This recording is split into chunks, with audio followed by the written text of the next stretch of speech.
So hello and welcome back everyone to this another beautiful wonderful sir video. We are going to continue with this chapter that is directors. हम लोगों ने independent director के बारे में सब कुछ जान चुके हैं. ठीक है, कंप्लीट इंडिपेंडेंट डायरेक्टर आपका कंप्लीट हो चुका है. आज हम लोग करने वाले हैं द टाइप्स ऑफ डायरेक्टर्स. बहुत सारे टाइप्स ऑफ डायरेक्टर्स हैं. उनमें से जैसे कि हमारे फर्स्ट डायरेक्टर्स है, ऑल्टरनेट डायरेक्टर्स है, एडिशनल डायरेक्टर्स है. इनके बारे में थोड़ा थोड़ा करके जानेंगे हम लोग. बहुत इंपॉर्टेंट है. एंड इसका पीडीएफ जो मैंने अवेलेबल करवा दिया है ग्रुप में, also it is there in the free courses section हमारे वेबसाइट के ऊपर. वहाँ पे जाके आप डाउनलोड करके प्रिंट आउट करके इसको हैंडी रखना है, because during your revision and all ये बहुत काम आने वाला है आपका. Got it? Okay. So we can say that independent director is over. Now the director that we are going to talk about is the first director. बताओ क्या? The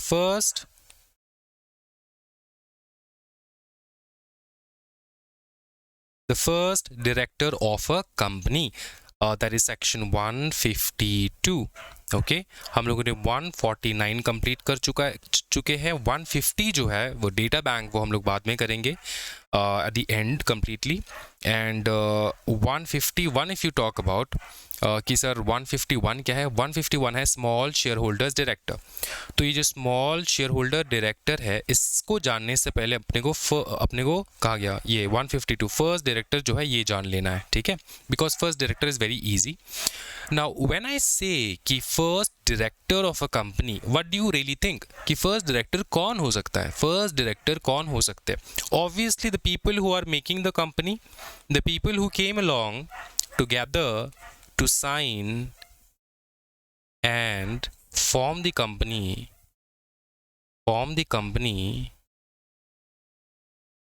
ये लोग बनेंगे first director. Your answer is correct.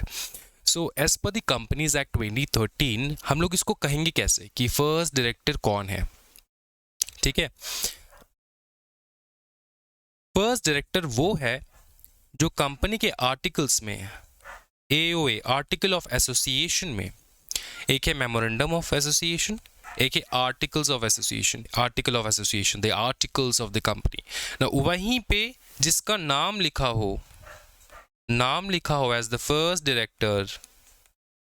Director, वो बन के बैठेगा, वही है फर्स्ट डायरेक्टर. अब इसका नाम श्याम हो सकता है, राम हो सकता है. ठीक है, श्याम, राम, आम, कुछ भी हो सकता है नाम. ठीक है. Okay, let's bring women empowerment over here. Neha, ठीक है, स्नेगधा, तो बहुत लंबे नाम है. चलो, so all this directors, if the name is written in the article of association, ठीक है, आर्टिकल ऑफ एसोसिएशन, तो वो बन जाते हैं first director of the company. ठीक है. अब रिलेटेड टू द एग्जामिनेशन इसमें से कोई क्वेश्चन बन नहीं सकता, because it's a very simple theory. ठीक है, ये तुमको याद रखना कि कंपनी फर्स्ट डायरेक्टर कौन है? जिनका नाम कंपनी के AOA में लिखा हो वो फर्स्ट डायरेक्टर है. ठीक है, क्योंकि देखो कोई भी अभी नेक्स्ट जितने भी डायरेक्टर्स आएंगे, इंडिपेंडेंट डायरेक्टर आएगा या फिर जो भी डायरेक्टर्स आएंगे ना फ्यूचर में, उनके नाम आर्टिकल्स में कैसे लिखे होंगे? क्योंकि वो जो डायरेक्टर्स आएंगे वो बाद में आएंगे. अब जो कंपनी शुरू कर रहे हैं उन्हीं का नाम लिखा होगा ना आर्टिकल्स में, तो वो जो है वो है फर्स्ट डायरेक्टर. अंडरस्टूड? अब एक क्वेश्चन जो है क्वेश्चन पूछा जा सकता है यहाँ पे, सर एक चीज़ बताओ, मैंने कंपनी के आर्टिकल्स में कोई नाम ही नहीं लिखा हो, कंपनी के आर्टिकल्स में कोई नाम ही नहीं लिखा हो कि फर्स्ट डायरेक्टर कौन है. तो सिंपल डेफिनेशन ये है कि कंपनी के आर्टिकल्स में जिसका नाम लिखा हो as first director are the first directors of the company. If there is no name written, ठीक है, if the article of association do not name the first directors, तो कौन रहेंगे फर्स्ट डायरेक्टर? तो फर्स्ट डायरेक्टर रहेगा subscribers to the memorandum who are individuals. Subscribers to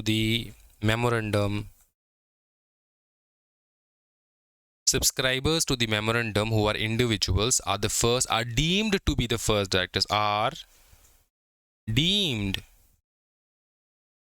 to be the first director, इसका मतलब क्या होता है? देखो, डिफॉल्ट का ये डिफॉल्ट रूल होता है. ठीक है, डिफॉल्ट रूल होता है. पहला रूल ये है, whose name are written on the article of association as first directors are the first directors of the company. ठीक है, अगर नेम लिखा ना हो, if the articles are silent, articles में लिखा ही नहीं फर्स्ट डायरेक्टर कौन है, then the subscribers to the memorandum, जो मेमोरेंडम को पहली बार सब्सक्राइब करते, means what do you mean by the subscribers to the memorandum? देखो, सब्सक्राइबर्स टू द मेमोरेंडम जो होते हैं ना, ये सब्सक्राइबर्स टू द मेमोरेंडम जो होते हैं, this are the people who sign the memorandum of association. ठीक है, memorandum of association at the time of incorporation of the company, at the time of incorporation of the company. समझ में आ रहा है? हाँ जी, बताओ. इसका मतलब मेमोरेंडम साइन करने का मतलब क्या होता है सर? देखो, जब तुम कोई कंपनी बनाते हो, ठीक है, जब तुम क्या बनाते हो, कोई कंपनी बनाते हो, जब भी तुम कोई कंपनी बनाते हो, देखो, जब भी तुम कंपनी बनाते हो ना, तुम दो डॉक्यूमेंट्स को एग्जीक्यूट करते हो. पहला होता है तुम्हारा मेमोरेंडम ऑफ एसोसिएशन, दूसरा आता है तुम्हारा आर्टिकल्स ऑफ एसोसिएशन. ठीक है, what is the basic difference between both of them? What is the basic difference between both of them? देखो, मेमोरेंडम ऑफ एसोसिएशन जो होता है, ये सुप्रीम डॉक्यूमेंट होता है कंपनी का. क्या बताओ? कॉन्स्टिट्यूशन ऑफ द कंपनी होता है. क्या बताओ? Constitution of the company. Company का कॉन्स्टिट्यूशन होता है मेमोरेंडम ऑफ एसोसिएशन. याद रखो, मेमोरेंडम ऑफ एसोसिएशन, इसका मतलब, एसोसिएशन का मतलब क्या होता है कि group of people came together, group of people came together. ठीक है, एंड इसका एक मेमोरेंडम, इसका एक legal document. Understood? Now this is the constitution of the company. और एओए जो होता है, article of association, this is the rule book of the company, rule book of the company. ठीक है, article of association internal matters को define करता है, internal matters को डिफाइन करता है, इंटरनल मैटर्स को डिफाइन करता है. ठीक है, एंड कॉन्स्टिट्यूशन ऑफ इंडिया जो है, ये डिफाइन करता है the relationship of the company with the outside world, with the outside world, outside world. इसका मतलब क्या? आउटसाइड वर्ल्ड का मतलब, इसका मतलब कि कंपनी के पास क्या पावर है, क्या नहीं है, वो सब कुछ मेमोरेंडम ऑफ एसोसिएशन में लिखा होता है. इसको मैं और डीपली अगर एक्सप्लेन करूं, बहुत सिंपल टर्म्स में अगर मैं तुमको एक्सप्लेन करूं, तो एमओए को देखो अच्छे से, इसको अच्छे से देखना है. ठीक है, इसको बहुत अच्छे से देखना है. मेमोरेंडम ऑफ एसोसिएशन को बहुत अच्छे से, ये क्या कहता है? ये कहता है कि कंपनी क्या कर सकता है, कंपनी का पावर क्या है, कंपनी का एक्चुअल बिजनेस क्या है. तो कंपनी, मेमोरेंडम क्या कहता है कि कंपनी जो है can provide, for example online business के बारे में बात कर दूँ, online education, online, company provides online education. Company can publish books. ठीक है, कंपनी कैन कंडक्ट टेस्ट. इसका मतलब कि कंपनी के पावर्स के बारे में, पावर्स ऑफ द कंपनी के बारे में अपने को जानने को मिलता है from the memorandum of association. Company का पावर क्या है. ठीक है, बेसिकली बताया जाए तो objective of the company,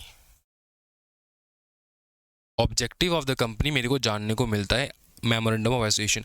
article of association कहता है इंटरनल मैटर्स को डिफाइन करता है, जैसे कि कंपनी में नंबर ऑफ डायरेक्टर्स कितने होने चाहिए, number of directors. For example मैंने बता दिया, वहाँ पे लिखा है 3 आर्टिकल ऑफ एसोसिएशन में. मीटिंग कितने होने चाहिए, मीटिंग कितने होने चाहिए, फॉर एग्जांपल 7.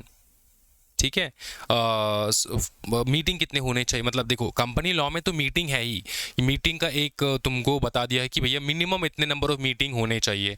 तो कंपनी को इस लॉ को फॉलो करते हुए ये सारे रूल्स बनाना है कि मीटिंग कितने हो सकते हैं या फिर कितने करना है.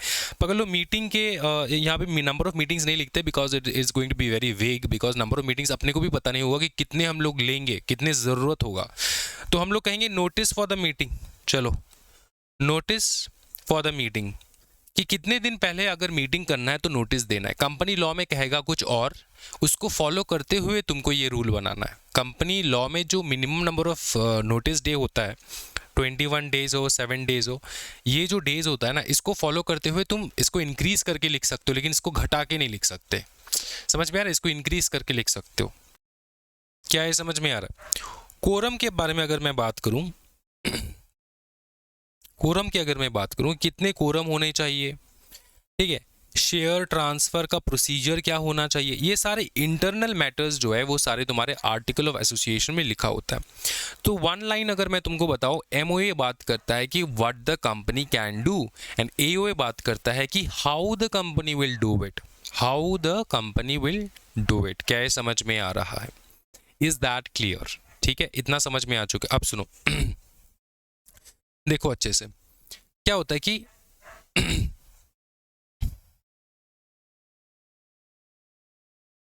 सब्सक्राइबर्स टू द मेमोरेंडम, मतलब कि जो मेन डॉक्यूमेंट है कंपनी का, मेमोरेंडम ऑफ एसोसिएशन, उनके सब्सक्राइबर्स, सब्सक्राइबर्स मतलब वो people, the people who sign the memorandum of association, जो साइन करते हैं इसको, जो साइन करते हैं इसको, यही बन जाएंगे फर्स्ट डायरेक्टर। अगर तुम्हारे आर्टिकल ऑफ एसोसिएशन में फर्स्ट डायरेक्टर का कोई कुछ जिक्र नहीं है, तो जो भी एमओए को साइन करता है वो बन जाएगा फर्स्ट डायरेक्टर बाय डिफॉल्ट। ये बाय डिफॉल्ट रूल है। Is that clear? समझ में आ रहा है? याद रखना, इंडिविजुअल्स ही बन सकते हैं इसमें, नेचुरल पर्सन ही बन सकते हैं, ह्यूमन बीइंग, कंपनीज, एलएलपी, वो सारे डायरेक्टर्स नहीं बन सकते यहाँ पे। Is that clear? Is that very much clear to all of you? ठीक, चलो आगे बढ़ेंगे। एप्लीकेबिलिटी बता दो। एप्लीकेबिलिटी है भैया, all companies, all companies shall have their first director including private and public। सारे कंपनीज को फर्स्ट डायरेक्टर रखना मैंडेटरी हो जाता है। क्या ये समझ में आ रहा है? हाँ जी, ओके। एक कंपनी होता है वन पर्सन कंपनी, जिसमें सिर्फ एक ही इंसान होता है, जो एक ही इंसान होगा, सोल मेंबर जो रहेगा कंपनी का, सोल मेंबर,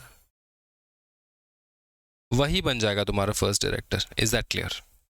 हाँ जी, सारे कवर हो चुके हैं। अब हम लोग जाएंगे नेक्स्ट टॉपिक के ऊपर, जो कि है small share holders director. Beautiful topic है। सेक्शन 151 बात करता है small share holder director. Now there is a guy whose name is Rahul. Rahul एक कंपनी है, उसमें वो शेयर हेल्ड करता है, ठीक है। राहुल जो है कल्पना लिमिटेड में शेयर हेल्ड करता है। क्या हेल्ड करता है? शेयर। कितने के शेयर्स हेल्ड करता है? 50,000 रुपये का, 50,000 रुपीज़ का शेयर हेल्ड करता है। 50,000 रुपीज़ का शेयर हेल्ड करता है, ठीक है। पकड़ लो, कल्पना लिमिटेड का जो पेड अप शेयर कैपिटल है वो है लगभग 600 करोड़ का पेड अप शेयर कैपिटल है, ठीक है। अब तुम अगर कंपेयर करोगे तो देखोगे कि राहुल जो है बहुत छोटा सा अमाउंट जो है वो उसने इन्वेस्ट किया है कल्पना में। Now Rahul is the owner of the company. Owner जैसे कि सर ओनर मतलब कैसे? मतलब देखो, जितने भी शेयर होल्डर्स रहते हैं वही ओनर रहते हैं कंपनी का, because it's a public company, public listed company. मैं बता दूं तुमको, ठीक है, ये पब्लिक लिस्टेड कंपनी है, ठीक है। 50,000 उसने इन्वेस्ट किया। अब पकड़ लो, इसके सामने जो राहुल के सामने बहुत बड़े बड़े लोग हैं, ठीक है, बहुत बड़े बड़े लोग हैं, अंडरस्टूड। अब ये जो बड़े बड़े लोग हैं, इन्होंने, किसी ने 5 करोड़, किसी ने 6 करोड़, किसी ने 9 करोड़, किसी ने 10 करोड़, किसी ने 11 करोड़ के इन्वेस्टमेंट कर डाले। मतलब ये बड़े वाले शेयर होल्डर्स, क्या बताओ? Big share holders. और ये है स्मॉल शेयर होल्डर, ये बिग शेयर होल्डर। अब कंपनी में जो डिसीजंस लिए जाएंगे, ठीक है, जिसने जितना इन्वेस्ट किया है कंपनी में, उतना उसके पास क्या रहता है? शेयर्स रहता है, उतना उसका पावर रहता है ना कंपनी में। क्योंकि तुमने बहुत सारे शेयर्स लिए हैं तो उसके बदले तुमको बहुत ज़्यादा वोटिंग पावर मिलेगा, राइट। तो पकड़ लो, राहुल को वोटिंग पावर है 1 और बाकी सारे के पास वोटिंग पावर है 99। तो एक चीज़ बताओ, कंपनी में जो भी डिसीजन लिया जाएगा, क्या राहुल को दिमाग में रखते हुए डिसीजन लेंगे कि स्मॉल शेयर होल्डर्स क्या सोचते हैं क्या नहीं सोचते, उसको सोचते हुए हम लोग डिसीजन लेंगे, या फिर जो बड़े वाले शेयर होल्डर्स है उन्होंने जो डिसाइड किया वही होगा? आंसर है, सिंपल आंसर है कि बड़े वाले जो शेयर होल्डर्स है ना, वो जो डिसाइड करते वही होता है कंपनी में। तो राहुल के इंटरेस्ट के बारे में कोई सोचता नहीं है है ना। टिपिकली बात करें तो the game is all about कितना तुमने शेयर खरीदा है, कितना तुम्हारे पास वोटिंग पावर है ना। तो ये बन जाता है राहुल शेयर होल्डर, क्या स्मॉल शेयर होल्डर। क्या ये समझ में आ रहा है? अब स्मॉल शेयर होल्डर को कौन रिप्रेजेंट करता है, स्मॉल शेयर होल्डर के बारे में कौन सोचता है, बताओ। तो यहाँ पे अगर बोर्ड ऑफ डायरेक्टर्स होंगे ना, पकड़ लो ये पकड़ लो, कुछ 6 बोर्ड ऑफ डायरेक्टर्स है। बोर्ड ऑफ डायरेक्टर वो जब भी कोई भी डिसीजन लेंगे ना, कुछ भी डिसीजन लेंगे, वो सोचेंगे कि यार ये जो लोग हैं इनको सेटिस्फाई करना है, हमें इनको खुश रखना है, ये बड़े वाले लोगों को खुश रखना है। क्योंकि आज अगर उन्होंने 11 करोड़ सेल कर दिया तो भैया इनका जो पेड अप शेयर कैपिटल है वो तो कम हो जाएगा। मतलब उन्होंने अगर शेयर्स बेचना चालू कर दिया, ठीक है, तो उनका तो शेयर कैपिटल कम होता जाएगा। 50,000 अगर कोई किसी ने निकाल दे उनके कंपनी से, उनको ज़्यादा कुछ फ़र्क नहीं पड़ेगा। लेकिन 11 करोड़ 20 करोड़ 30 करोड़ अगर वो लोग कंपनी से निकाल ले तो भैया कंपनी का नुकसान है। तो बोर्ड जो भी डिसीजन लेता है ना, वो लेता है ये दिमाग में रखते हुए कि ये जो बड़े वाले शेयर होल्डर्स हैं इनको सेटिस्फाई किया जाए, ये लोग खुश रहे। ये चीज़ कंपनी लॉ को पता चल गया। कंपनी लॉ को ये पता था कि ये हो रहा है कांड, स्मॉल शेयर होल्डर्स के बारे में कोई सोच नहीं रहा है। तो कंपनी लॉ ने एक लॉ बना दिया, बोला कि जितने भी स्मॉल शेयर होल्डर्स हैं कंपनी में, उनको रिप्रेजेंट करने के लिए एक हम लोग स्मॉल शेयर होल्डर डायरेक्टर बिठाएंगे। किसमें? बोर्ड में, बोर्ड ऑफ डायरेक्टर्स में। मतलब इस पैनल में हम लोग एक बिठाएंगे जिसको कहा जाएगा स्मॉल शेयर होल्डर डायरेक्टर। क्या बताओ? स्मॉल शेयर होल्डर डायरेक्टर्स को कहा जाता है स्मॉल शेयर होल्डर डायरेक्टर। समझ में आ रहा है? ये क्या करेगा? ये मेक श्योर करेगा कंपनी की जो डायरेक्टर्स है, जो डिसीजन ले रही है, वो हमारे राहुल के अगेंस्ट ना हो, वो राहुल के इंटरेस्ट में हो। जितने भी राहुल के जैसे जितने भी स्मॉल शेयर होल्डर्स है उनके इंटरेस्ट में हो, इस बात का मेक श्योर करेगा। कौन कौन बताओ? ये स्मॉल शेयर होल्डर, इनके नुकसान में ना हो। Is that clear?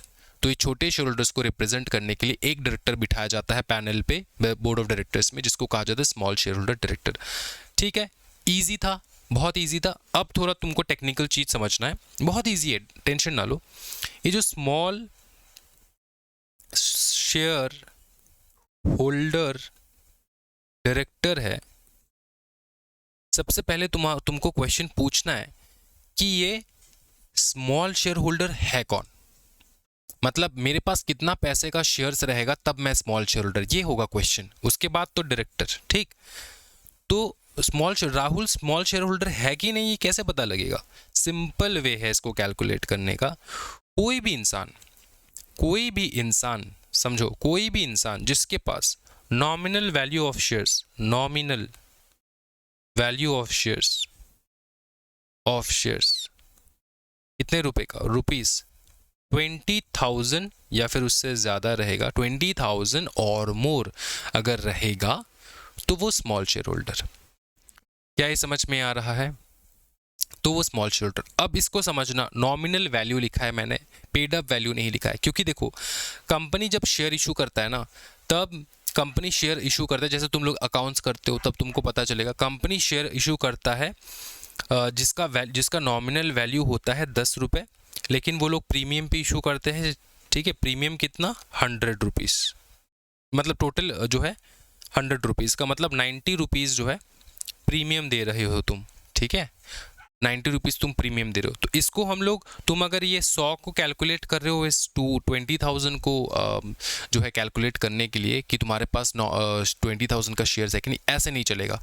तुमको कैलकुलेट करना है नॉमिनल वैल्यू। जो शेयर को तुमने शायद 100 रुपये पेमेंट किया है, एक शेयर के लिए तुमने 100 रुपये पेमेंट किया है, लेकिन इसका नॉमिनल वैल्यू कितना था शेयर का? अगर 10 रुपये है तो इस 10 रुपये को जोड़ते तुम्हारे पास 20,000 रुपीज़ का शेयर, नॉमिनल वैल्यू के शेयर्स होने होंगे, तब जाके तुम स्मॉल शेयर होल्डर बनते हो। Is that clear? Equals to या फिर मोर देन 20,000, इस बात का ध्यान रखना। क्या ये समझ में आ रहा है?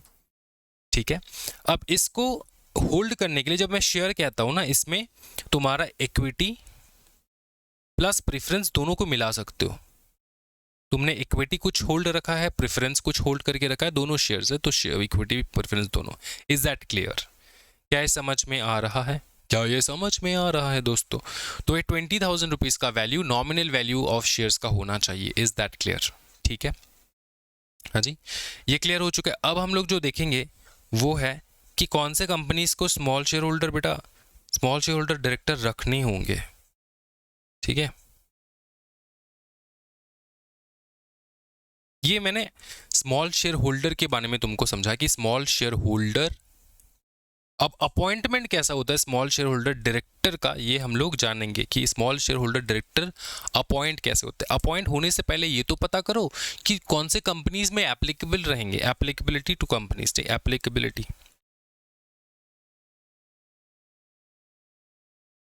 कि कौन से वो कंपनीज जिसमें ये अप्लाई होता है, स्मॉल शेयर होल्डर्स डायरेक्टर्स को रखना मैंडेटरी हो जाते हैं। क्या ये समझ में आ रहा है? ये है क्वेश्चन। ठीक है, अब देखो नंबर 1 है, आग बंद करके एक चीज हमेशा याद रखना, जितने भी लिस्टेड कंपनी है उसमें एक mandatory small share holder director तुमको बिठाना ही होगा। जितने भी लिस्टेड कंपनी है उसमें एक तुमको director as a small share holder director बिठाना ही होगा। Is that clear? बस इतना याद रखो। अब सुनो कि triggering of small share holders director, इसको तुमको ध्यान में रखना है। अगर तुमने automatically small share holder director रख लिया तब तो अच्छी बात है, अगर नहीं रखा तो क्या करेंगे? जब ये कंपनी लॉ लिखा गया तो पता है यहाँ पे क्या बताया गया, बोले कि लिस्टेड कंपनी मे हैव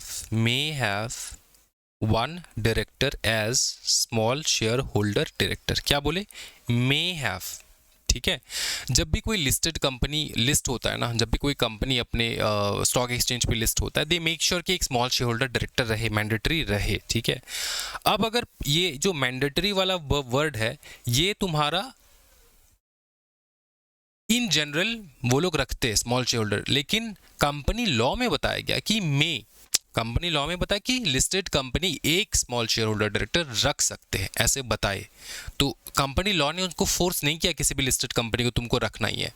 तो सिंपल आंसर ये है कि कब एक listed company small share holder director रखेगा। आंसर ये है, ट्रिगर पॉइंट क्या होता है?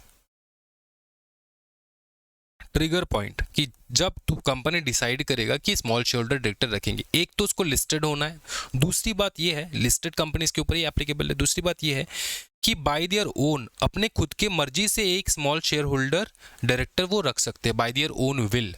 ठीक है, किसी को बोलने की आवश्यकता नहीं, वो लोग अपने आप रखेंगे। अगर नहीं रखे तो क्या करेंगे? तब राहुल जैसे लोग क्या करते हैं, जो जितने भी स्मॉल शेयर होल्डर्स है कंपनीज में, वो क्या करेंगे?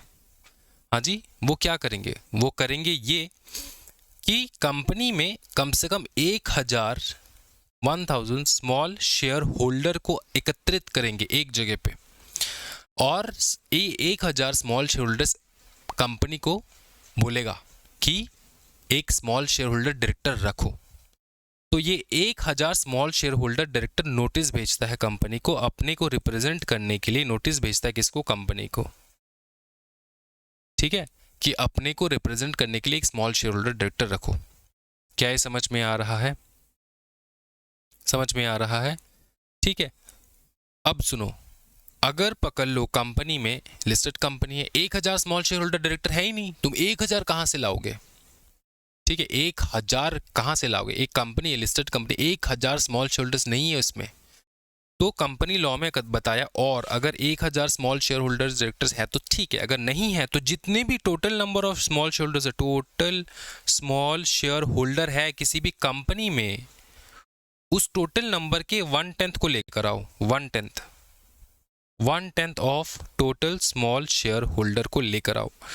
ठीक है, ये लोग अप्लाई कर सकते हैं, अब ऐसे कंपनीज जिनमें 1000 स्मॉल शेयर होल्डर्स है, कोई टेंशन वाली बात नहीं, 1000 स्मॉल शेयर होल्डर्स है, ठीक है। और उसका पकड़ लो, वो एक ऐसा कंपनी है जिसका 5 लाख स्मॉल शेयर होल्डर्स है, बहुत सारे स्मॉल शेयर होल्डर्स। उसका अगर 1/10 हम लोग निकाल दे तो बहुत ज़्यादा हो जाएगा, 1000 से क्रॉस कर जाएगा।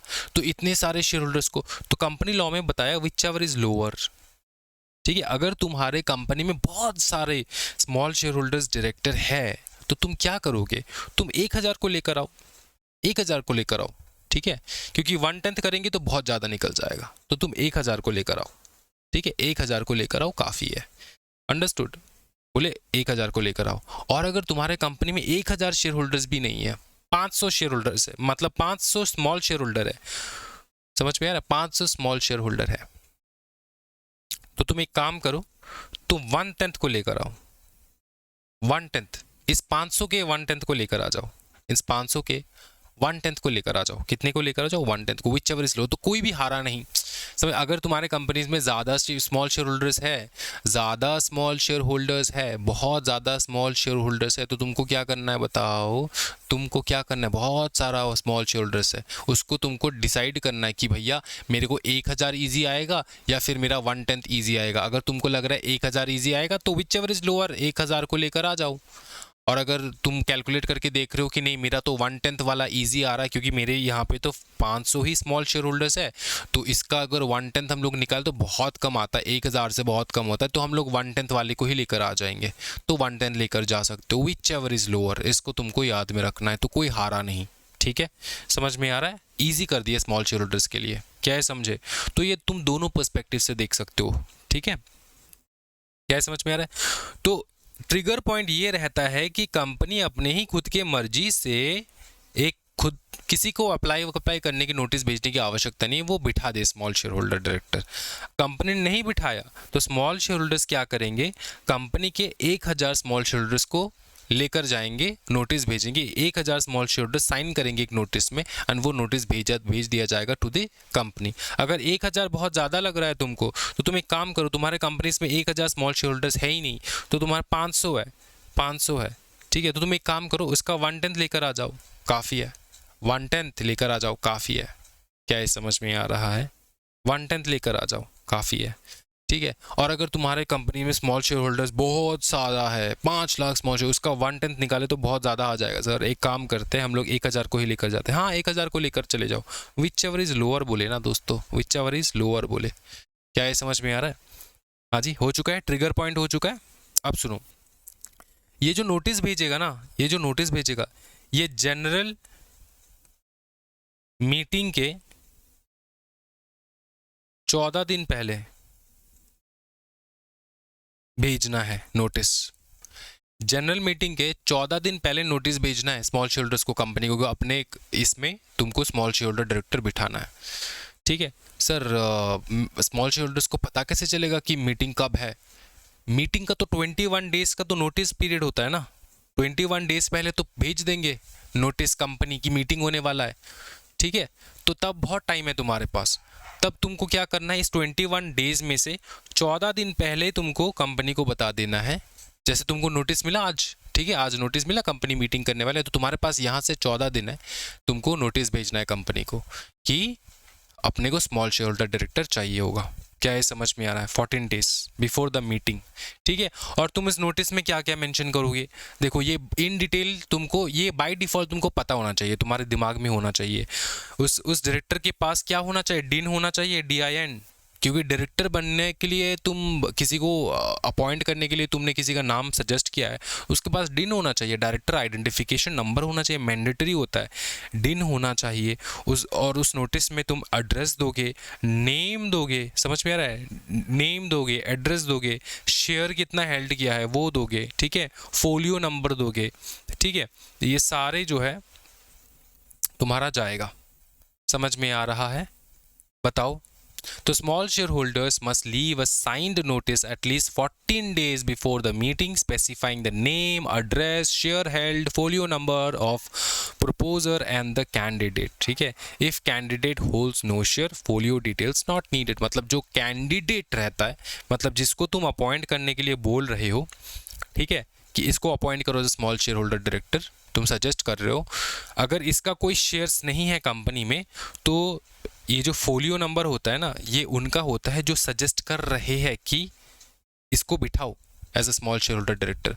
ठीक है, तो अगर इस बंदे का, जिसको तुम बिठाना चाहते हो as a small share holder director, इसका कोई शेयर कंपनी में है, तो जिसने सजेस्ट किया इसको बिठाने के लिए, उस बंदे का भी फोलियो नंबर तुमको देना होता है। ठीक है, शेयर्स के फोलियो नंबर होते हैं कि तुम्हारा ये शेयर्स, इसका फोलियो नंबर होता है।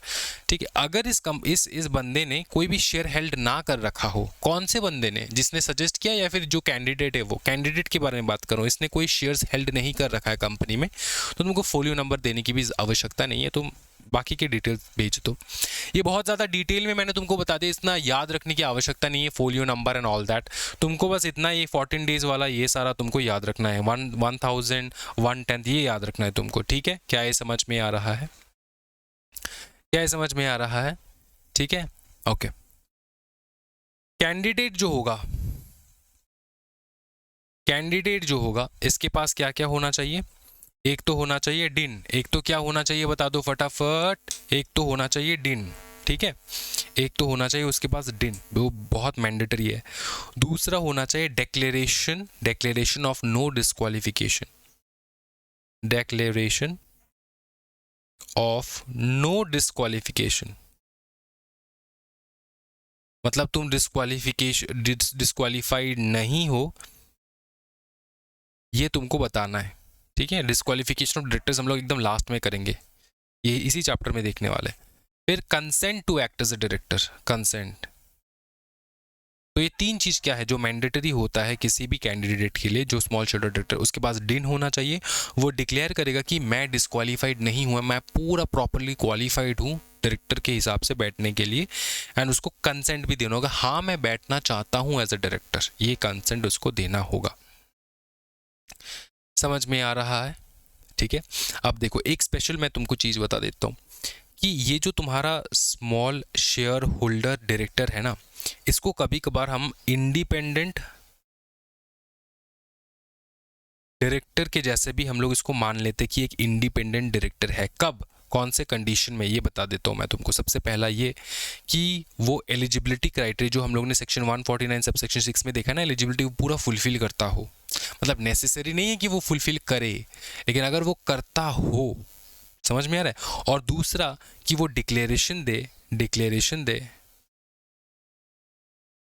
ऑफ इंडिपेंडेंस, मतलब कि वो इंडिपेंडेंट है विदाउट, मतलब कंपनी के कोई भी रिसोर्सेज के ऊपर उसका कोई लालच नहीं है, उसका कोई इंटरेस्ट नहीं है, पिक्यूनरी रिलेशनशिप नहीं है, वो सब कुछ अगर वो बता दे तो उसको हम लोग एज एन इंडिपेंडेंट डायरेक्टर भी ट्रीट कर सकते। क्या कर सकते? ट्रीट। अच्छा एक चीज़ बताओ, हम लोग क्या small share holder director independent director को बिठा रहे? नहीं, हम लोग स्मॉल शेयर होल्डर डायरेक्टर को ही बिठा रहे हैं।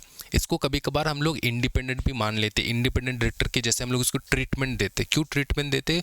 अगर वो बताए कि हाँ वो सारा 149, वो पूरा 149 सबसेक्शन 6 जो है पूरा सेटिस्फाई करता है, वो डिक्लेरेशन दे कि हाँ वो इंडिपेंडेंट है, तो उसको हम लोग ट्रीटमेंट जो है डिफरेंट देते। अच्छा, इंडिपेंडेंट डायरेक्टर का ट्रीटमेंट अलग होता है, मतलब उसका वैल्यू अलग होता है as compare to any other director of the company. इसको तुमको याद रखना है ना।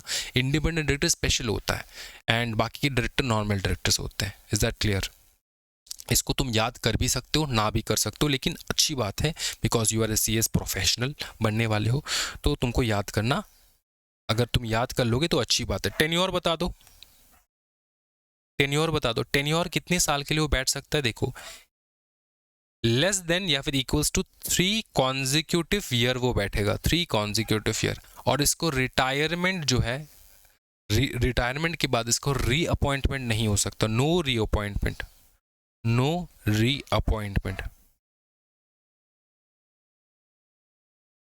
ठीक है, ना तो ये रीअपॉइंट हो सकता है एंड ना ही वो not liable for retirement by rotation. Directors जो है ना वो रिटायर हो जाते हैं वाया रोटेशन। ये रोटेशन ऑफ डायरेक्टर्स जब हम लोग पढ़ेंगे तब हम लोग देखेंगे, लेकिन तुमको ये याद रखना है, 2 पॉइंट याद रखना है कि इसको हम लोग कंपनी से फेंक तभी सकते हैं, बाहर निकाल सकते हैं जब इसका 3 साल कंप्लीट हो जाए। एक बार 3 साल कंप्लीट हो जाए ये रीअपॉइंट नहीं हो सकता, ठीक है। उसके बाद ये रिटायरमेंट बाय रोटेशन भी, इसका जो रिटायरमेंट होता है रोटेशन के माध्यम से भी नहीं हो सकता, इसका टेन्योर कंप्लीट होगा तभी जाके ये रिटायर करेगा। क्या ये समझ में आ रहा है? ठीक है, ओके, ठीक है। बाकी देखो ये जो वेकेशन ऑफ ऑफिस है कि वेकेशन ऑफ ऑफिस मतलब सर ऑफिस में वेकेशन नहीं, वेकेशन मना रहा है क्या? नहीं नहीं नहीं नहीं, ऑफिस में वेकेशन का मतलब होता है ऑफिस से निकल जाना। ये ऑफिस से निकलना एंड ऑल दैट जो है हम लोग सेक्शन 164 में देखेंगे। जितने ओवरऑल जितने भी सारे डायरेक्टर्स रहते हैं ना सबके ऊपर सेक्शन 164 अप्लाई करता है। सेक्शन 164 एंड 167 जो है अप्लाई करेगा। डिस्क्वालिफिकेशन एक है एंड वेकेशन ऑफ ऑफिस है। तो ये हम लोग अलग से यहाँ पे इंडिविजुअली हर डायरेक्टर के नीचे नीचे मैं नहीं कराऊंगा, एक साथ करवा दूंगा। सारे डायरेक्टर के ऊपर अप्लाई होता है सेक्शन 164 एंड 167। 164 बात करता है तुम्हारा डिस्क्वालिफिकेशन के बारे में एंड 167 बात करता है तुम्हारा वेकेशन ऑफ ऑफिस के बारे में। वेकेशन ऑफ ऑफिस के बारे में क्या समझ में आ रहा है? ये हम लोग वहां पे देख लेंगे क्या समझ में आ रहा है, ठीक है। अच्छा, एक चीज तुमको याद रखना है, अगर तुम किसी भी कंपनी में स्मॉल शेयर होल्डर डायरेक्टर हो, वैसे तो बताया जाता है कि देखो एक डायरेक्टर जो है ना 20-20 कंपनी में डायरेक्टर बन के बैठ सकता है, ठीक है। 10 पब्लिक एंड बाकी जितने भी बचेंगे, 10 मैक्सिमम पब्लिक एंड बाकी जितने भी बचेंगे वो प्राइवेट में बन सकते हैं, ठीक है। लेकिन ये स्मॉल शेयर होल्डर डायरेक्टर वो अगर सोच रहा है कि मेरे पास ये 20 वाला, मैं 20 कंपनीज में जाके बैठ सकता हूँ एज अ डायरेक्टर, आंसर है no. Small share holder director जो है वो सिर्फ और सिर्फ मैक्सिमम 2 ही कंपनीज में डायरेक्टर बन के बैठ सकता है। क्या समझ में आ रहा है? 2 ही कंपनीज में, और इसके बीच में भी एक रूल बता दिए। बोली कि जो एक तो ये पहला कंपनी है और दूसरा कंपनी में जो आप एज अ डायरेक्टर बन के बैठना चाहते हो ना वो कंपीटिंग बिजनेस में नहीं होना चाहिए। कंपीटिंग बिजनेस मतलब कंपनी 1 एंड कंपनी 2 का बिजनेस सेम नहीं होना चाहिए, ठीक है। ये भी मेडिकल में है, ये भी मेडिकल में, ऐसा नहीं होना चाहिए। ये भी ड्रग्स में है, ये भी ड्रग्स में, ऐसा नहीं होना चाहिए। ये मैन्युफैक्चर स्टील, ये मैन्युफैक्चर स्टील, ऐसा नहीं होना चाहिए। ये दोनों कंपनी से एकदम अलग अलग होने चाहिए, ठीक है। कंपीटिंग बिजनेस में नहीं होना चाहिए, कॉन्फ्लिक्टिंग बिजनेस में नहीं होना चाहिए। Is that clear? ठीक है, बताओ, ठीक है। अच्छा,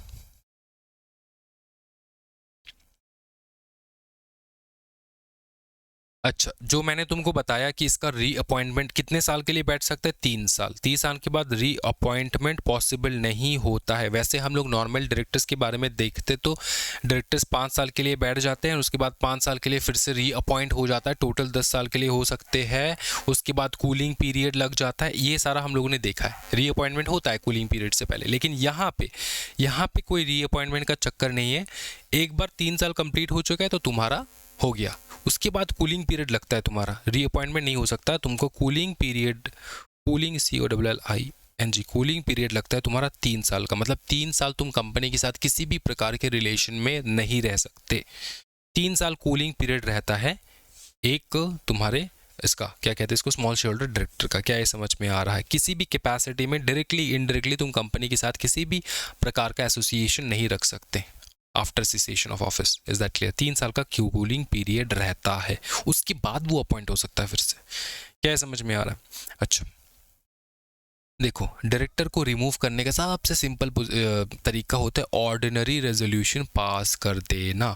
ऑर्डिनरी रेजोल्यूशन, तो ये हम लोग ऑर्डिनरी रेजोल्यूशन से रिमूव करना, क्या director removal by ordinary resolution, ठीक है, सारे डायरेक्टर्स को रिमूव किया जा सकता है। मतलब कोई भी डायरेक्टर तुमको पसंद नहीं आता तो तुम जनरल मीटिंग में ऑर्डिनरी रेजोल्यूशन पास करके डायरेक्टर्स को निकाल सकते हो। By ordinary resolution under section 169 every equity share holder vote, not just small share holder. इस बात का ध्यान रखना है, ठीक है। क्या है समझ में आ रहा है? अब ये कौन निकाल रहा है? निकाल रहा है हमारा शेयर होल्डर्स निकाल रहे हैं। कंपनी नहीं निकाल सकता, 3 साल के लिए उसको बैठना ही है। अगर शेयर होल्डर्स को निकालना है तो ऑर्डिनरी रेजोल्यूशन पास करके निकाल सकते हैं। क्या ये क्लियर है? ठीक है, समझ में आ रहा है? अच्छा, ये जो हमारा लास्ट पॉइंट है, ये देखो अच्छे से, ये जो हमारा स्मॉल शेयर होल्डर डायरेक्टर है ना, जब हम लोग कैलकुलेट करते हैं एक कंपनी में कितने डायरेक्टर्स बैठ सकते हैं, तो हम लोग मैक्सिमम 15 लगाते हैं कि मैक्सिमम 15, उसके बाद एसआर पास करके तो और भी रख सकते हैं, लेकिन मैक्सिमम का जो 15 का लिमिट है, इस 15 के काउंटिंग में तुम्हारे स्मॉल शेयर होल्डर डायरेक्टर भी आते हैं। इसको याद रखना, इसको सौतेला जैसा जो है बिहेवियर नहीं करना है। अंडरस्टूड? Is that clear?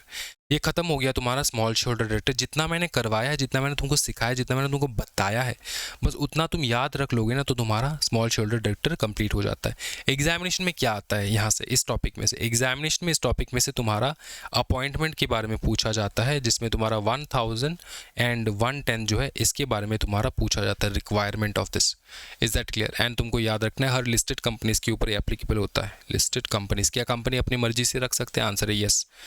ठीक है, बाय ओन, OWN, अपने खुद की मर्जी से, या फिर शेयर होल्डर्स जिस जो 1000 स्मॉल शेयर होल्डर्स या फिर 1/10 of the share holder, small share holders जो है आके अगर अप्लाई करे कंपनी को, 14 दिन पहले, मीटिंग के 14 दिन पहले उनको बोलना होता है, नोटिस भेजना होता है, तो ये अपॉइंट हो जाता है। 3 साल का इसका टेन्योर रहता है, कूलिंग पीरियड उसके बाद स्टार्ट हो जाता है 3 साल के लिए, एंड इसका री अपॉइंटमेंट नहीं होता है after the expiry of the first tenure. Is that clear? ठीक है, बताओ ना। हाँ जी, ओके ओके। अच्छा, अब देखेंगे हम लोग अपॉइंटमेंट ऑफ डायरेक्टर्स। इसमें कौन कौन आएगा देखो, अपॉइंटमेंट ऑफ डायरेक्टर्स देखेंगे। क्या देखेंगे? Appointment of directors. ठीक है, ये आ जाएगा हमारा सेक्शन 161 स्टार्ट कर रहे हैं हम लोग। सेक्शन 161 स्टार्ट कर रहे हैं हम लोग। 161 बताऊं स्टार्ट कर रहे हैं हम लोग। अपॉइंटमेंट ऑफ डायरेक्टर्स, सबसे पहला है एडिशनल डायरेक्टर। एडिशनल डायरेक्टर, ये सबसेक्शन 1 है। ठीक है, एडिशनल डायरेक्टर। एडिशनल डायरेक्टर, जब हम लोग एडिशनल डायरेक्टर के बारे में बात करते हैं, एडिशनल डायरेक्टर का मतलब है कोई एक्स्ट्रा एडिशनल डायरेक्टर। ठीक है, ये एडिशनल डायरेक्टर आता है, बैठता है कंपनी में for the need of expertise, for the need of expertise. ठीक है, एडिशनल डायरेक्टर हम लोग ऐड कर देते हैं। रिक्वायरमेंट है एक्सपर्टीज का, तो हम एडिशनल डायरेक्टर को ऐड कर देते हैं। ठीक है, क्या समझ में आ रहा है? इसका नीड तुमको समझ में आ चुका है। अब तुमको समझना है कि एडिशनल डायरेक्टर के पावर्स क्या है। देखो, एडिशनल डायरेक्टर क्या करता है कि वो बोर्ड में बैठता है, बोर्ड ऑफ डायरेक्टर्स के टेबल पे बैठता है। ठीक है, और जब भी कभी भी उसको अपना कंट्रीब्यूशन देने का नीड होता है, तब वो अपना कंट्रीब्यूशन देता है। Understood? It is also considered कि ये जो एडिशनल डायरेक्टर है, टोटल नंबर ऑफ डायरेक्टरशिप में ये एडिशनल डायरेक्टर को भी काउंट किया जाता है। ठीक है, ओके ओके। एडिशनल डायरेक्टर का अपॉइंटमेंट, ये जो हमारा एडिशनल डायरेक्टर है, इसको अपॉइंट करता है बोर्ड ऑफ डायरेक्टर्स ही।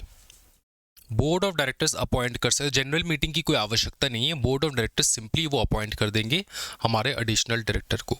पकड़ लो कोई एक ऐसा डायरेक्टर है, ठीक है, जो कि एडिशनल डायरेक्टर के लिए नहीं बैठना चाहता, लेकिन वो एज अ कंपनी में एज अ डायरेक्टर बनने के लिए ना, उसको बोर्ड ने, देखो कंपनी में अगर डायरेक्टर को बिठाना है ना, तो बोर्ड क्या करता है, जनरल मीटिंग पास कर देता है कि जनरल मीटिंग में अगर अपॉइंटमेंट हो गया इसका, तो ये बोर्ड में बैठ सकते हैं। ठीक है, अब पकड़ लो यही इंसान जो as a additional director company में बन के बैठना चाहता है, ये कौन अपॉइंट करेगा? बोर्ड अपॉइंट करेगा।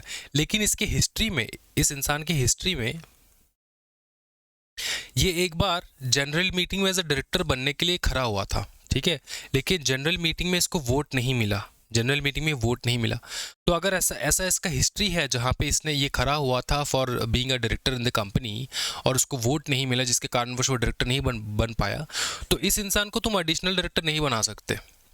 मतलब ये कि देखो, इसको अपॉइंट करने के लिए तो अपने को जनरल मीटिंग में तुम्हारा रेजोल्यूशन पास करने की आवश्यकता नहीं है एडिशनल डायरेक्टर को अपॉइंट करने के लिए, लेकिन अगर पास्ट में इसने कभी खड़ा हुआ हो, मतलब खड़ा था for any kind of directorship और इसको वोट नहीं मिला, ठीक है, तो सिंपल बात यह है कि शेयर होल्डर्स इसको पसंद नहीं करते, तो बोर्ड अपने मनमर्जी से इस प्रकार के इंसान को एज एन एडिशनल डायरेक्टर नहीं बिठा सकता। अब बोर्ड किसी को भी बिठा सकता है, लेकिन इस प्रकार के इंसान को नहीं बिठा सकता जिसका एक हिस्ट्री है कंपनी में, जो वो एज अ डायरेक्टर बनने के लिए वो खड़ा हुआ था जनरल मीटिंग में, लेकिन वोट इसको नहीं गिरा, वोट इसको नहीं मिला, इसलिए वो खड़ा नहीं होता। इस प्रकार के डायरेक्टर्स को आप एज ए एडिशनल डायरेक्टर नहीं बिठा सकते। Is that clear?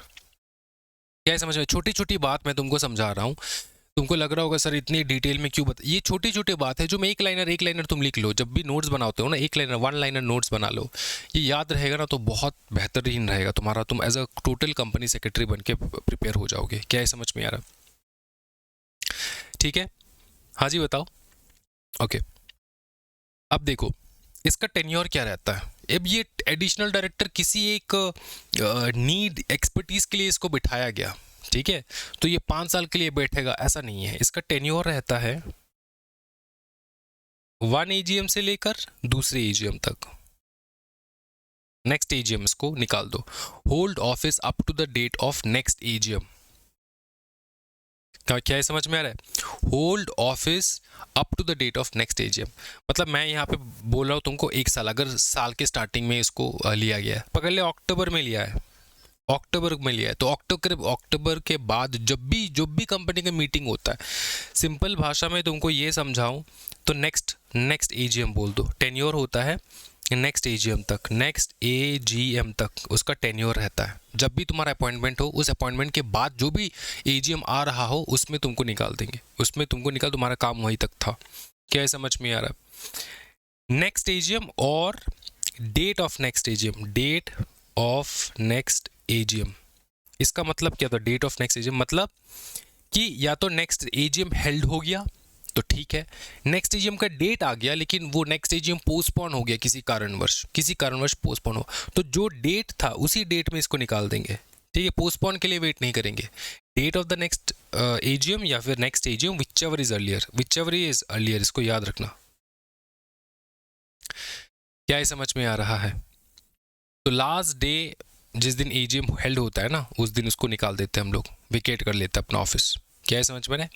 ये सारे कंपनीज के ऊपर एप्लीकेबल होता है, किसी कोई भी कंपनी बिठा सकता है, ऑल कंपनीज पब्लिक प्राइवेट सबको बिठा सकते हैं। क्या ये समझ में आ रहा है? हाँ जी बताओ। इसका प्रोसीजर फॉर अपॉइंटमेंट बहुत सिंपल है, बता देता हूँ। Procedure for appointment of what? Additional director, ठीक है, एडिशनल डायरेक्टर। सबसे पहला स्टेप ये है कि तुम्हारा आर्टिकल ऑफ एसोसिएशन जो है वो तुमको अलाउ कर रहा है कि नहीं। देखो ये अगर ऑथराइज कर रहा है तो अच्छी बात है, नहीं कर रहा है ऑथराइज तो आर्टिकल ऑफ एसोसिएशन को अमेंड कर दो, आर्टिकल ऑफ एसोसिएशन को अमेंड कर दो SR पास करके, फिर उसमें लिख दो कि हाँ एडिशनल डायरेक्टर, उसके बाद अपॉइंट कर सकते हो तुम। क्या ये समझ में आ रहा है? तो तुम्हारा सिंपल बात यह कि आर्टिकल ऑफ एसोसिएशन जो है ये ऑथराइज करना होगा। क्या ये समझ में आ रहा है? हाँ जी ओके। दूसरी भाई वेरीफाई करो कि he has no disqualification under 1 section 164, उसका कोई डिस्क्वालिफिकेशन नहीं हो, ठीक है। कंसेंट चाहिए होगा, पता है ये कंसेंट कौन से फॉर्म में देता है? DIR 2 के फॉर्म में वो देता है कि हाँ मैं बनना चाहता हूँ एज एडिशनल डायरेक्टर। चौथा, इंश्योर करो उसके पास डिन होना चाहिए, ठीक है, डिन होना चाहिए। उसके बाद फिफ्थ पॉइंट है बोर्ड रेजोल्यूशन पास करो ऑन बोर्ड मीटिंग, ठीक है, BR@BM पास कर दो, board resolution at board meeting pass करके इसको अपॉइंट कर लो। क्या ये समझ में आ रहा है? अच्छा कंसेंट जो होता है ना दोस्तों, कंसेंट ये है कि हाँ मैं बनना चाहता हूँ और हाँ मैं डिस्क्वालीफाइड नहीं हूँ, ये सब कुछ ये बता देता है। अंडरस्टूड?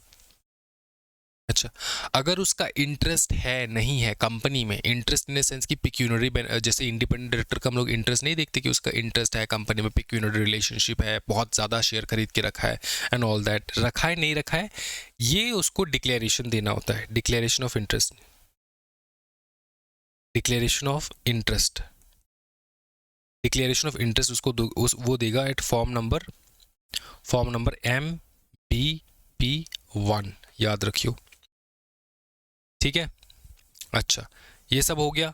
अब आरओसी को नहीं बताओगे, तुमने एडिशनल डायरेक्टर अपॉइंट किया है, आरओसी को बताओगे ना, बिग बॉस को बताओगे ना, तो DIR 12 में बता देना है। किसको बता देना है? आरओसी को विद इन 30 डेज तुमको आरओसी को बता देना होता है। क्या ये समझ में आ रहा है? ओके। लास्ट 2 पॉइंट जो है ये तुम याद रख सकते हो। पहला पॉइंट ये है कि अपने रजिस्टर को, डायरेक्टर्स के रजिस्टर को अपडेट करो,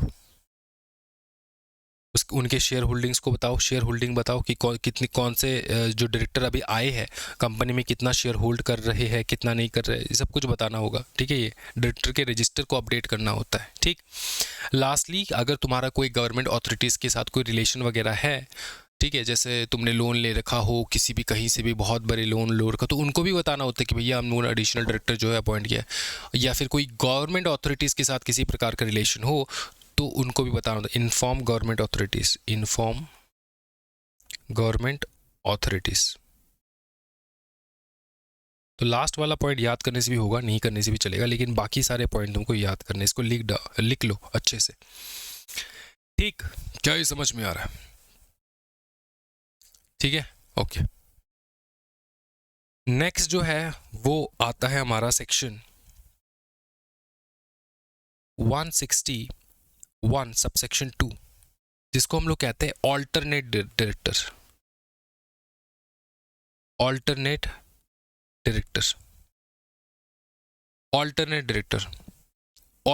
डायरेक्टर कब आता है?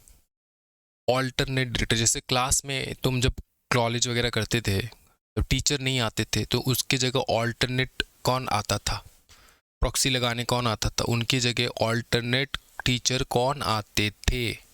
बताओ, कोई ना कोई आता था, ठीक है। क्या वो परमानेंटली आते थे या फिर टेम्पररी आते थे? ऑब्वियसली टेम्पररी आते थे। किसके जगह पे आते थे? ओरिजिनल टीचर के जगह पे आते थे या ऑल्टरनेट टीचर? उसी प्रकार से ओरिजिनल, क्योंकि ओरिजिनल डायरेक्टर फिलहाल नहीं है, समझ में आ रहा है, इंडिया में नहीं है, एब्सेंट है। कितने टाइम के लिए? मोर देन या फिर इक्वल्स टू 3 years के लिए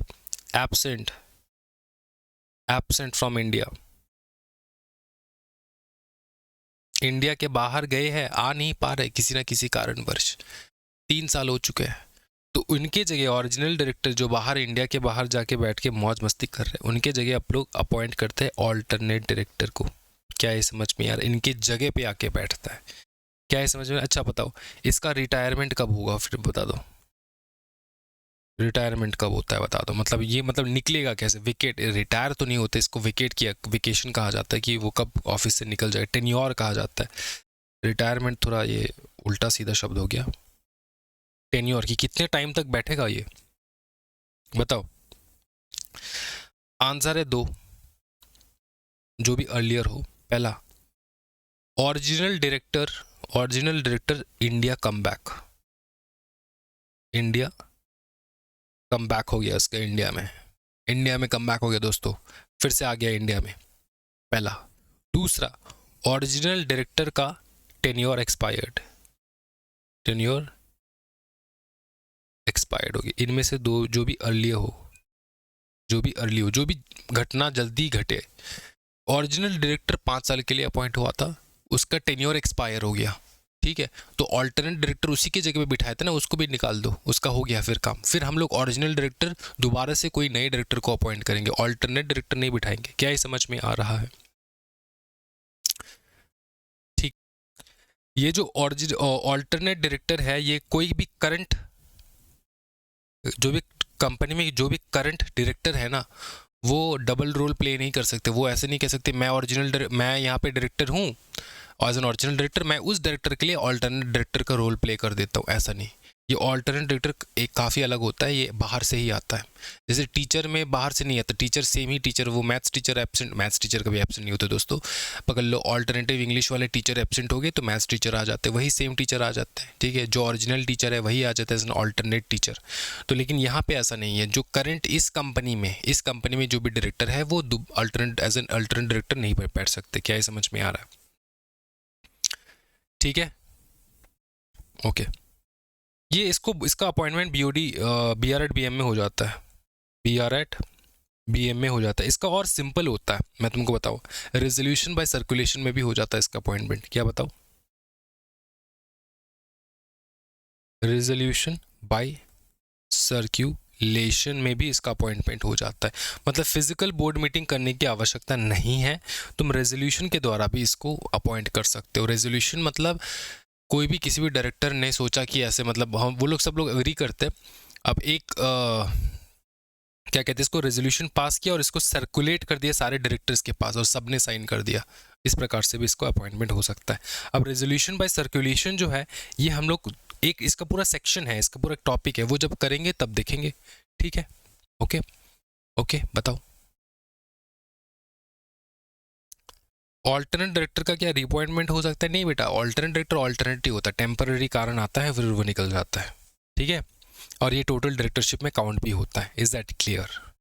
ठीक है, अच्छा। इसका जो पूरा तुम्हारा प्रोसीजर है ना, ये पूरा सेम है, सेम एज ऑल्टरनेट डायरेक्टर। यहाँ पे जितने भी फॉर्म फिलअप करने होते हैं ना, DIR-12, ROC को बताना होता है, फिर DIR-2, ये सब सेम होता है, एकदम सेम। MBP-1, ये सारे सेम होते हैं, तो इसको यही चिपका देना है बस, खत्म तुम्हारा। अब जो हम लोग करने वाले हैं वो है nominee director, section 161 sub section 3। क्या बताओ? सेक्शन 161 सब सेक्शन 3, जिसको कहा जाता है नॉमिनी डायरेक्टर। नॉमिनी डायरेक्टर कौन होते हैं? नॉमिनी डायरेक्टर कौन होते हैं? नॉमिनी डायरेक्टर वो होते हैं जो किसी के नॉमिनेशन पे उस डायरेक्टर के पैनल में बैठा हो, डायरेक्टर के पैनल में बैठा हो। जनरल केसेस में कौन कौन बिठाता है नॉमिनी डायरेक्टर, मैं तुमको बता देता हूँ। सबसे पहला, एक इंसान वो जिससे तुमने बहुत भारी मात्रा में लोन उठाए हो, मतलब फाइनेंशियल इंस्टीट्यूशन। फाइनेंशियल इंस्टीट्यूशन ने तुमको 100 करोड़ का लोन दिया। फाइनेंशियल इंस्टीट्यूशन मतलब बैंक वगैरह, 100 करोड़ का लोन दिया है। अब उसको पता करना है कि तुम इस पैसे को किस प्रकार से खर्चा करने वाले हो, क्या वो सही काम में लगाने वाले हो या फिर नहीं। तो वो ऐसे बाहर से तो नहीं बैठ सकता। वो क्या करेगा, वो एक डायरेक्टर को, वो एक इंसान को as a nominee director appoint कर देगा तुम्हारे पैनल पे। तो तुम्हारे पैनल पे, बोर्ड ऑफ डायरेक्टर्स के पैनल पे ये बैठ के मॉनिटर करेगा तुम पैसे का कर क्या रहे हो गया नंबर 1। दूसरा, सेंट्रल या फिर स्टेट गवर्नमेंट। ठीक है, स्टेट गवर्नमेंट बहुत अच्छा खासा तुम्हारे कंपनी में स्टॉक शेयर्स हेल्ड कर रहे हैं, ठीक है, शेयर्स हेल्ड कर रहे हैं। तो स्टेट गवर्नमेंट, सेंट्रल गवर्नमेंट अपने साइड से एक सेंटर से एक इंसान को बिठा सकते हैं तुम्हारे ऊपर मॉनिटर करने के लिए, क्योंकि उसका अच्छा खासा इन्वेस्टमेंट है तुम्हारे कंपनी के ऊपर। क्या ये समझ में आ रहा है? By the virtue of share holding, याद रखियो, ठीक है, इन ए गवर्नमेंट कंपनी। अब ये जो अच्छा खासा शेयर, मतलब 50% के ऊपर उसने शेयर हेल्ड कर रखा है, मतलब तुम गवर्नमेंट कंपनी बन चुके हो। तुम्हारा पहले प्राइवेट था या फिर पब्लिक था, जो भी था, अब गवर्नमेंट ने, स्टेट हो या फिर सेंट्रल गवर्नमेंट ने तुम्हारे यहाँ पे बहुत सारे शेयर्स हेल्ड कर रखे, 50% से ज़्यादा शेयर्स हेल्ड कर रखे। तुम क्या बन चुके हो? गवर्नमेंट कंपनी बन चुके हो, क्योंकि गवर्नमेंट ने इतना ज़्यादा शेयर हेल्ड कर रखा है। तो वहाँ पे उस कंपनी में वो अपॉइंट कर देगा एक गवर्नमेंट वाला नॉमिनी डायरेक्टर। क्या ये समझ में आ रहा है? तीसरा पॉइंट देखो दोस्तों, तीसरा पॉइंट क्या था, मैं मुझको याद करने दो। अच्छा, हो गया फाइनेंशियल इंस्टीट्यूट, ओके, सबसे बढ़िया याद आया, ट्रिब्यूनल। ट्रिब्यूनल ने बिठा दिया एक नॉमिनी डायरेक्टर। क्यों? तुम बेटा ऑफेंडर वाले इंसान, तुम्हें एकदम बार बार गलत काम करते रहते हो, बहुत ज़्यादा कंप्लेंट मिला है ट्रिब्यूनल को, तो ट्रिब्यूनल ने तुम्हारे ऊपर मॉनिटर करने के लिए एक इंसान को बिठा दिया, जिसको कहा जाता है nominee director, nominated by the tribunal. क्या है समझ में आ रहा है? क्या है समझ में आ रहा है? ना तो इसको रिटायर से तुमको निकाल सकते हो, ना तो इसको तुम कंपनी से एवे ही निकाल सकते हो, क्योंकि ये नॉमिनेट डायरेक्टर, इसको ये नॉमिनेट किया गया है। जब तक नॉमिनेटिंग एजेंसी, मतलब जो पार्टी है जिसने नॉमिनेट किया है, पकड़ लो तुम्हारा ये सेंट्रल गवर्नमेंट हो, स्टेट गवर्नमेंट हो, ट्रिब्यूनल हो, फाइनेंशियल, जब तक इनका सेटिस्फैक्शन ना हो तब तक तो बेटा वो लोग बिठाएंगे इसको, वहीं पे रहेगा। ना तो इसको रिटायर करोगे वाया रोटेशन, ना ही वो तुम कंपनी से रिमूव कर सकते हो। क्या ये समझ में आ रहा है? हाँ जी। तो इसको नॉर्मल BR से भी तुम बोर्ड मीटिंग से भी अपॉइंट कर सकते हो, जनरल मीटिंग से भी अपॉइंट हो सकता है ये। क्या ये समझ में आ रहा है? हाँ जी, okay, easy easy peasy. BR@BM लिख देना एग्जामिनेशन में, काफ़ी है। क्या ये समझ में आ रहा है? लास्ट में आता है हमारा सेक्शन 161 सबसेक्शन 4, ये आता है कैजुअल वैकेंसी, कैजुअल वैकेंसी वाला डायरेक्टर। मतलब ये कौन डायरेक्टर होता है कैजुअल वैकेंसी? कैजुअल वैकेंसी वाला डायरेक्टर मतलब ये कि जो तुम्हारा ओरिजिनल डायरेक्टर था वो बिन बताए गायब हो गया, या तो उसका एक्सीडेंट हो गया, या तो वो एक्सपायर कर गया, या तो वो भाग गया उसके जगह पे। मतलब सिंपल बात यह है कि वो अपना ऑफिस छोड़ के भाग गया, किसी भी कारणवश हो सकता है। तो कैजुअल वैकेंसी मतलब अचानक वैकेंसी हो गया, अचानक वैकेंसी हो गया, अचानक ये पोस्ट खाली हो गया। तो इसके जगह पे जिस डायरेक्टर को हम लोग बैठाते हैं वो ना तो नॉमिनी डायरेक्टर होता है, ना तो ऑल्टरनेट, ना तो एडिशनल, हम उसको कहते हैं casual vacancy director. Simple as that. क्या ये समझ में आ रहा है? ठीक है, ये BR@BM में अपॉइंट हो सकता है, BR@BM में अपॉइंट हो सकता है, और मेंबर्स बाद में जाके इसका अप्रूवल भी दे सकते हैं कि हाँ ठीक है इसको बिठाया as a casual vacancy director. ठीक है, नेक्स्ट जनरल मीटिंग में इसका अप्रूवल ले लेना होता है। क्या लेना होता है? अप्रूवल ले लेना होता है कि तुमने अब तो कैजुअली वैकेंट हो गया तो फटाफट बिठा दिए इसको BR@BM पास करके। ठीक है, BR@BM मतलब board resolution at board meeting, board members मिलके बैठ के पास करके इसको बिठा दिए। लेकिन जब नेक्स्ट जनरल मीटिंग आएगा ना, वहाँ पे इसका अप्रूवल ले लेना है कि मेंबर्स भी अप्रूवल कर रहे हैं कि नहीं, ये देख लेना है इसका। क्या है समझ में आ रहा है? कब तक बैठेगा ये ऑफिस में? टेन्योर क्या रहेगा? सिंपल बात है, ओरिजिनल डायरेक्टर का जो टेन्योर था इसका भी यही टेन्योर रहेगा, सिंपल बात। ठीक है, ये याद रख पाओगे, ये सिंपल चीज है। ठीक है, तो इसका डिस्क्वालिफिकेशन DIR2, MBP1, DIR12 30 दिन के अंदर अंदर, ये सब सेम है। ठीक है, तो ये तुमको यहाँ से जो मैंने करवाया इसको याद कर लेना, ये सारा सेम रहता है इसका। ठीक है, पूरा सेम है, ये वाला पूरा सेम है। ठीक है, समझ में आ रहा है? Appointment of directors bye tribunal जो मैंने तुमको करवा दिया है, बता दिया यहाँ पे, बता दिया, कहाँ गया ये वाला ट्रिब्यूनल वाला, यही पे बता दिया नॉमिनी डायरेक्टर। ठीक है, ये इसको भी हम लोग एज ए नॉमिनी डायरेक्टर ही मानते हैं, अंडरस्टूड। लेकिन हम लोग कहने के टाइम में क्या कहते हैं? This director is appointed by the tribunal. ये ऑपरेशनल मिसमैनेजमेंट वाला चैप्टर जब आएगा ना 241, तब तुमको देखने को मिलेगा, सेक्शन 241। क्या ये समझ में आ रहा है? बताओ ना। ठीक है, तो ये यहाँ पे करने की आवश्यकता नहीं है। अब जो हम लोग देखने वाले हैं वो सेक्शन 163 जो प्रोपोर्शनल रिप्रेजेंटेशन के बारे में बात करता है। ये सारे बच्चों को डाउट होगा, सारे जितने भी बच्चे देख रहे हैं यहाँ पे सबको डाउट होगा इस सेक्शन के ऊपर।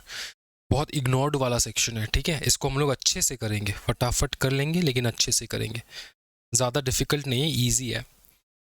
तो हम लोग बात कर रहे हैं, कहाँ गया ये सेक्शन 163, क्या बताओ? Proportional representation, proportional representation. ठीक है, अभी एक कंफ्यूजन तुम्हारा दूर करता हूँ, बहुत अच्छे से देखना है। देख, सबसे पहले टॉपिक को समझ। प्रोपोर्शनल रिप्रेजेंटेशन वाले डायरेक्टर, प्रोपोर्शनल रिप्रेजेंटेशन डायरेक्टर कहते हैं इसको हम लोग। ठीक है, समझो, पकड़ ले, कंपनी एक कंपनी है। ठीक है, एक कंपनी है, कंपनी में डायरेक्टर को कैसे अपॉइंट करते हैं हम लोग? सिंपल मेजॉरिटी में। डायरेक्टर को अपॉइंट करने के लिए हम लोग ORNGM पास कर देते हैं, general meeting, ordinary resolution in general meeting को। प्रोपोर्शनल रिप्रेजेंटेशन के बारे में जो बताया गया है वो ये बताया गया कंपनी लॉ में कि एटलीस्ट एटलीस्ट 2/3 डायरेक्टर जो कंपनी में होगा वो प्रोपोर्शनल रिप्रेजेंटेशन वाले डायरेक्टर्स होंगे। इसका मतलब ये कि अगर कंपनी में 9 डायरेक्टर्स है तो इन 9 डायरेक्टर्स में से कम 6 डायरेक्टर प्रोपोर्शनल रिप्रेजेंटेशन वाले डायरेक्टर होंगे। इसका मतलब क्या? प्रोपोर्शनल रिप्रेजेंटेशन मतलब क्या? देखो, कंपनी में बड़े लोग होते हैं, छोटे लोग होते हैं। पकड़ लो group A and group B. Group A के पास 70% वोटिंग पावर लेके बैठे वो लोग, और ये ग्रुप सी बी जो है वो 30%। ये बड़े प्लेयर्स है, ये छोटे माइनॉरिटी प्लेयर्स है, क्या बताओ? माइनॉरिटी प्लेयर्स, छोटे वाले minority players. Minority share holders are different from small share holders, बाद में बताऊंगा। सबसे पहले समझो माइनॉरिटी शेयर होल्डर्स। अब जब पकड़ लो कोई भी मीटिंग होता है, तुम लोग डायरेक्टर बिठाते हो मीटिंग में डायरेक्टर को चूज करते हैं हम लोग, अपॉइंट करते हैं हम लोग, तो वहाँ पे वोटिंग होता है, सिंपल मेजोरिटी में वोट होता है। सिंपल मेजोरिटी का मतलब होता है 50% से ज़्यादा वोट आया तो हम लोग बिठा देंगे इस डायरेक्टर को, ठीक है। तो ये जो माइनॉरिटी वाले ग्रुप बी वाले लोग हैं, ये तो कभी अपने मनपसंद का कोई भी डायरेक्टर नहीं बिठा सकते। क्यों नहीं बिठा सकते? क्योंकि इनके पास 30% वो लोग शेयर पावर लेके बैठे हैं, शेयर्स एंड पावर्स लेके बैठे हैं, और ग्रुप ए 70% बड़े प्लेयर्स है, ये बहुत सारे शेयर्स है इनके पास। तो ये तो हर बार हर डायरेक्टर जो है कंपनी में, हर डायरेक्टर इन्हीं की मर्जी से बैठेगा। तो ये ग्रुप बी वाले जो माइनॉरिटी प्लेयर्स है, माइनॉरिटी शेयर होल्डर्स है, इनको रिप्रेजेंट करने के लिए कौन बैठेगा? कंपनी लॉ ने ये समझ किया चालाकी, ठीक है। तो कंपनी लॉ ने क्या किया, बोले कि 2/3 डायरेक्टर को बैठाओ एज अ प्रोपोर्शनल डायरेक्टर। इसका मतलब ये कि देखो, कंपनी में अगर 9 डायरेक्टर है, इसमें से 2/3 डायरेक्टर जो है बैठेगा प्रोपोर्शनल रिप्रेजेंटेशन। इसका मतलब ये कि कंपनी में अगर 9 डायरेक्टर है तो इसमें से 2/3 अगर निकालो तो 6 डायरेक्टर बैठेगा एज अ प्रोपोर्शनल रिप्रेजेंटेशन। अब इस 6 डायरेक्टर के बीच में डिवाइड होगा into group A and group B. तो पकड़ लो 6 डायरेक्टर में से 4 डायरेक्टर जो है वो बैठेगा फ्रॉम ग्रुप ए वाला साइड, एंड बाकी के जो 2 डायरेक्टर है वो बैठेगा फ्रॉम ग्रुप बी वाला टाइम। तो माइनॉरिटी को रिप्रेजेंट करने के लिए भी डायरेक्टर बैठ गए यहाँ पे। क्या ये समझ में आ रहा है? क्या ये समझ में आ रहा है? ग्रुप ए के पास 70% था और ग्रुप बी के पास 30% था, तो 70% उन्होंने 70% के हिसाब से 4 डायरेक्टर बिठा लिए, और 30% के हिसाब से 2 डायरेक्टर इन्होंने बिठा लिए, माइनॉरिटी वाले बिठा लिए। क्या ये समझ में आ रहा है? Simple is that. तो कंपनी लॉ में क्या कहा गया वो दोस्तों, 2/3 मिनिमम 2/3 डायरेक्टर जो है वो बैठेगा as a minority, sorry as a proportional representation वाले डायरेक्टर। क्या बताओ? एज अ प्रोपोर्शनल रिप्रेजेंटेशन वाले डायरेक्टर। Is that clear? अच्छा सर, स्मॉल शेयर होल्डर्स हम लोगों ने देखा था sir, small share holder director. तो अब प्रोपोर्शनल रिप्रेजेंटेशन वाले डायरेक्टर को क्या ज़रूरत था सर इसका? ये तो बिठा ही रहे हम लोग small share holder. Small share holder बहुत छोटे होते हैं भाई, इसमें 20,000 रुपये तक का तुमने फेस वैल्यू का शेयर तुमने लिया है तो तुम स्मॉल शेयर होल्डर डायरेक्टर हो, सॉरी स्मॉल शेयर होल्डर्स हो। और इनको बिठाने के लिए हम लोग एक डायरेक्टर को बिठाते। लेकिन यहाँ पे एक डायरेक्टर बैठ रहे हैं, फिर 2/3 बैठ रहे हैं भैया। पूरा डायरेक्टर के पैनल में से 2/3 डायरेक्टर बैठ रहा है एज अ प्रोपोर्शनल रिप्रेजेंटेशन वाला डायरेक्टर। इसका मतलब ये कि अगर ये बहुत बड़ा अंडा है तो अंडे में से ये हो तुम स्मॉल शेयर होल्डर, 20,000 रुपये का शेयर होल्ड करके बैठे हो, ये है माइनॉरिटी और ये है मेजॉरिटी। समझ में आ रहा है? तो तुमको रिप्रेजेंट करने के लिए एक अलग से, क्योंकि तुमको तो ये माइनॉरिटी वाले शेयर होल्डर्स ही तुम्हारा बैंड बजा देंगे, इसलिए तुमको अच्छे से रिप्रेजेंट करने के लिए तुम्हारा एक अलग से शेयर होल्डर बिठाए, माइनॉरिटी का अलग से बिठाए, क्योंकि माइनॉरिटी को मेजॉरिटी से डर है, इसलिए माइनॉरिटी का अलग शेयर होल्डर बिठाए एंड मेजॉरिटी का। तो माइनॉरिटी का कितना बिठाएंगे एंड मेजॉरिटी का कितना बिठाएंगे? बोले कि दोनों का मिला के 2/3। माइनॉरिटी का अगर 70% वोटिंग पावर है तो अगर 9 शेयर होल्डर्स है तो उसमें से 6 बिठा दो इनके, सॉरी 9 डायरेक्टर है कंपनी में तो 6 बनेगा 2/3। 6 में से 3 मेजॉरिटी का डायरेक्टर बिठाओ और 2 माइनॉरिटी का बिठाओ, एक तो ये स्मॉल शेयर होल्डर का बैठ ही रहा है। क्या ये समझ में आ रहा है? Is that clear? ये बहुत सारे स्टूडेंट्स का डाउट रहता है। आई होप कि आज तुम्हारा ये डाउट क्लियर हो चुका है, 2/3 वाला क्लियर हो चुका है। ये चार्ट तुमको याद कर लेना है, यही तुम्हारा जो है नैया पार करवा देगा। क्या ये समझ में आ रहा है? नॉमिनी डायरेक्टर हम लोगों ने कर लिया है दोस्तों। अच्छा, स्मॉल शेयर होल्डर का प्रोसीजर भी देख लिया हम लोगों ने, कोई टेंशन वाली बात नहीं है। ओके, उसके बाद अच्छा नेक्स्ट जो टॉपिक हम लोग करेंगे वो है retirement by rotation. Retirement by rotation, retirement by rotation देखेंगे, ठीक है, ये हम लोग आ चुके हैं लगभग सेक्शन 152 के जनरल रूल्स में आ चुके हैं हम लोग। ये जनरल रूल्स वाला हम लोग देखेंगे। ठीक है, इसको पूरा प्रॉपर्ली मैं करवा दूंगा, टेंशन ना लो। उसके बाद जो ये पूरा ख़त्म हो जाएगा ना, रिटायरमेंट बाय रोटेशन, उसके बाद हम लोग करेंगे, हाँ रिटायरमेंट बाय रोटेशन हो गया तो उसके बाद सीधा 164 करेंगे मोस्ट प्रॉब्ली। ये लास्ट तुम्हारे 2-3-4 सेक्शंस रहेंगे इस चैप्टर के, उसके बाद ये चैप्टर कंप्लीट हो जाएगा। ठीक है, जो कि हम लोगों ने डिस्क्वालिफिकेशन वगैरह देखना है, उसके बाद कंप्लीट हो जाएगा। फिर हम लोग नेक्स्ट देखेंगे retirement by rotation. I hope it is very much clear to all of you. जो भी मैंने लिखवाया है वो रफ में लिख लो, ठीक है, या फिर जो तुम्हारा मेन कॉपी है उसके साइड में लिख लो, पेपर चिपका के रखो, ये बहुत फ़ायदा देगा तुमको रिवीजन करने के टाइम में। ठीक है, एंड नोट्स तो मैंने शेयर कर ही दिया है ऑनलाइन, तो इसको डाउनलोड कर लेना हमारा वेबसाइट से। लाइक कर दो भैया वीडियो को, बहुत मेहनत लगता है दोस्तों। Thank you so much everyone, happy and guys, bye bye, take care. कैसा लगा क्लास कमेंट सेक्शन में ज़रूर कमेंट करना। जय हिंद।